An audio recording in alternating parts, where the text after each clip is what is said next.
السلام علیکم ورحمۃ اللہ وبرکاتہ نحمدہ ونصلی علی رسولہ الکریم اما بعد فاعوذ باللہ من الشیطان الرجیم بسم اللہ الرحمن الرحیم واللہ خیر الرازقین صدق اللہ العظیم۔ حضرات محترم، امید ہے آپ خیریت سے ہوں گے۔ تمام احباب کو اللہ تعالیٰ خیر و عافیت سے رکھے۔ آج میں آپ کی خدمت میں ایک اہم چیز لے کر حاضر خدمت ہو چکا ہوں۔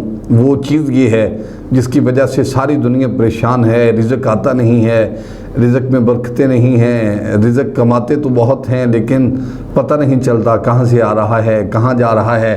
جن کو بہترین رزق چاہیے صرف وہ لوگ یہاں توجہ فرما لیں کہ ان کو آسانیاں ملنے والی ہیں انشاءاللہ تبارک و تعالیٰ۔ ان کو ایک ایسا تحفہ میں پیش کرنے والا ہوں جس تحفے سے ان کی زندگی بدل سکتی ہے، جس تحفے سے ان کی زندگیوں میں آسودگی آ سکتی ہے، جس تحفے سے ان کی زندگیاں آسان ہو سکتی ہیں، جس تحفے سے ان کی زندگیوں میں بہاریں آ سکتی ہیں، جس تحفے سے انشاءاللہ تبارک و تعالیٰ ان کو آسائشیں اللہ تعالیٰ عطا فرما دے گا۔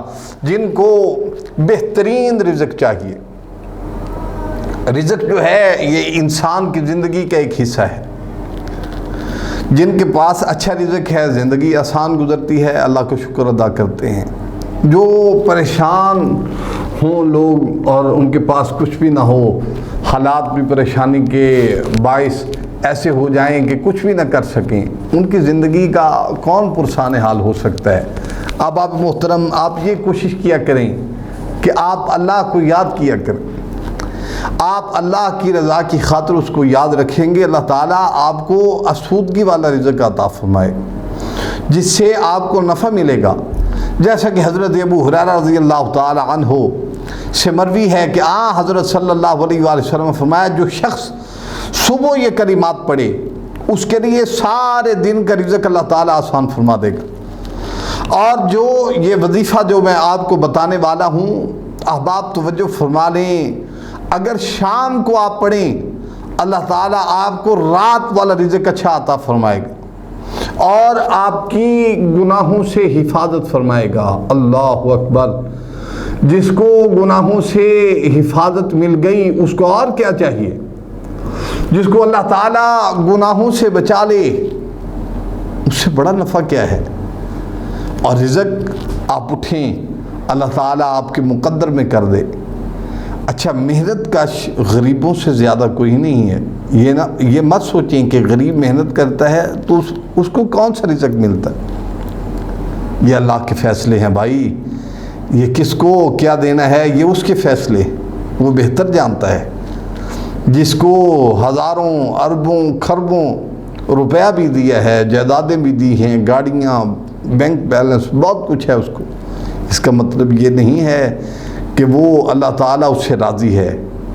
یا جس کو مزدوری کرنی پڑتی ہے اپنے سر پر، اس کو وہ اٹھا کر چلنا پڑتا ہے اور وہ مزدوری کرتا ہے ایک مستری کے پیچھے، یا مستری احباب ہیں تو وہ اللہ اس سے ناراض ہے، یہ بات نہیں ہے۔ یہ راضی ناراضگی کا یہ لمحہ نہیں ہے۔ اللہ تعالیٰ اپنے بندے سے بڑا پیار کرتے ہیں۔ حضرات محترم، آپ بھی اللہ تعالیٰ کی طرف متوجہ ہو جائیں۔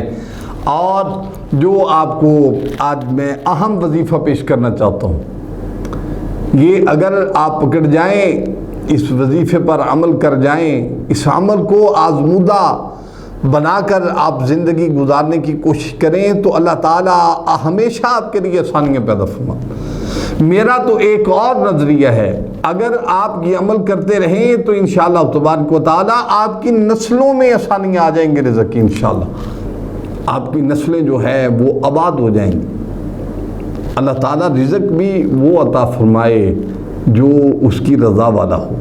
رزق وہ اللہ تعالیٰ ہمیں عطا فرمائے جس سے وہ راضی ہو، جس سے اس کی رضا حاصل ہو سکے۔ وہ رزق نہیں کہ ہم لوگوں کا نقصان کریں، وہ رزق نہیں کہ ہم ناجائز فروشی کریں، وہ رزق نہیں جس سے شراب نوشی کریں اور اللہ کی ناراضگی کا باعث بنے۔ اللہ تعالیٰ ایسے رزق سے ہمیں محفوظ فرمائے۔ رزق وہ ہو جو حلال کا رزق ہو۔ آپ نے ہمیشہ دیکھا ہوگا روپیہ پاکستان کا جتنا بھی روپیہ پیسہ ہے اس پر یہ تحریر لکھی ہوتی ہے رزق حلال عین عبادت ہے، لہٰذا آپ کوشش کیجئے رزق حلال کمائیے اور دوسروں کی بھی خدمت کیجئے۔ وہ وظیفہ کیا ہے آئیے میں آپ کو پیش کرنا چاہتا ہوں۔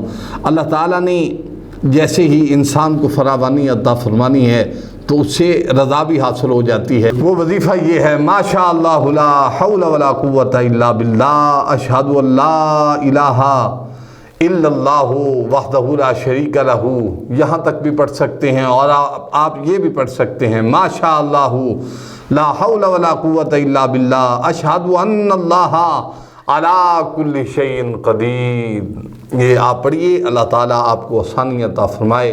السلام علیکم ورحمۃ اللہ وبرکاتہ۔